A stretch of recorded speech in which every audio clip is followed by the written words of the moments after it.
Hi there, welcome. My name is Jason, and today I have another plant to introduce to you. This plant is called Salvia apiana, also known as the white sage. This plant originates from here in California. It's a native to the southern parts of California as well as northern parts of Mexico.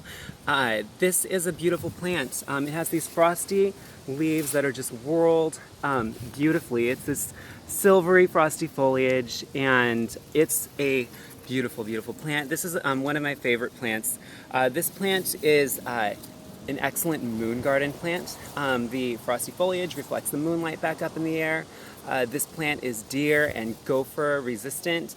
I've never even seen them touch it. I've never seen deer sample it, nor have I seen gopher ever disturb the roots. This plant has a long history of ethnobotany with the native tribes here in California.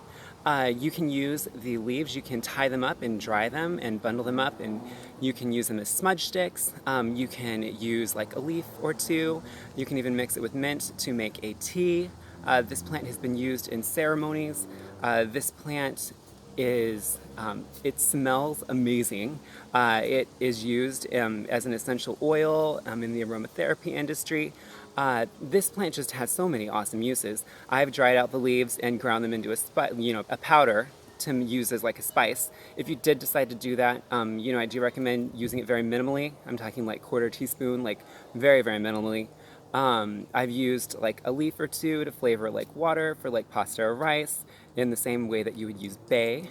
If you do have any medical conditions, I'm not sure about like if there's any medicinal interactions, so you might want to consult your doctor on that. I'm not a doctor, I'm a horticulturist, so that's something that you might want to look into if you're interested in using this edibly. As far as the size and shape of this plant, this reaches 3 to 4 feet tall and wide, and when it's in bloom it can reach up to 6 to 8 feet tall. The flower spikes are whorled and white, and the blooms come spring through fall.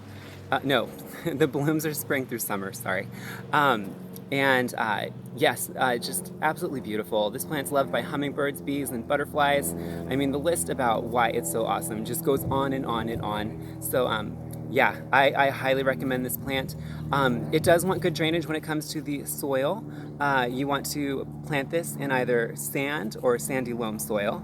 If your soil is clay, you want to really, really amend the soil with some garden soil and maybe plant this on a slope or at least slight incline where the water drains away from the roots of this plant, because you don't want the soil to become waterlogged for this plant. It really wants that excellent drainage. As far as sun, this plant ultimately wants full sun. You can do sun to full sun.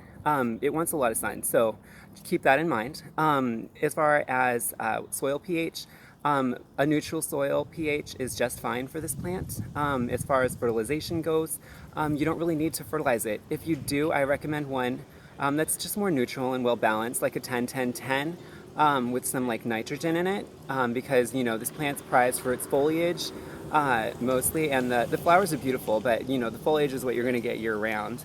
And so that's another thing. This plant provides year-round interest. It's an awesome moon garden plant. It reflects that light like right back up in the air when the moon comes out. If you're planting a moon garden, or if you have one and you just want to add this in, it's a great plant for xeriscaping and rock gardens. It's very, very drought tolerant. I've read that some say that you can have it be a plant that is summer dry, where you don't really need to water it in the summer. I don't recommend that as far as establishing the plant. Once the plant is established, it becomes more drought tolerant, and it's just a drought tolerant plant altogether. But I in my experience with the plant, I find that just like a minimal, very, very minimal summer watering is nice. The plant does appreciate that. It can withstand a lot of heat, like I said, full sun. So when it comes to pests and diseases, if you notice aphids, I recommend just taking an integrated pest management approach. Just hose them off with the water jets from a hose, and then follow that up with an application of an insecticidal soap used for organic gardening of fruits and vegetables. Just because if it's just that's a nice pesticide to use on this, I feel like. If it is in bloom, I recommend cutting the flowers off before you apply the insecticidal soap. I recommend applying the insecticidal soap in the evening, because you know, if you've done it right, you will have this plant placed in full sun where it gets very hot. If there's, you know, any kinds of oils in your insecticidal soap, for example, neem oil, you don't want that heating up in the sun. So I recommend, you know, applying that in the evening or in the very early morning. But once again, do make sure that you remove the flowers, you know, to protect our native bee population. You don't want to spray an insecticidal soap on the flowers and then have the bees come and pollinate them later on in the day. As far as toxicity goes, this is a relatively safe plant. You know, I haven't researched anything about like cats, dogs, or people, or anyone being negatively affected by this plant. This plant is in the Lamiaceae family, so it's in the mint family. So that makes sense as to why. It's just an all-around amazing plant. If there's any questions that you have about it that maybe I haven't covered in this video, please let me know in the comments below.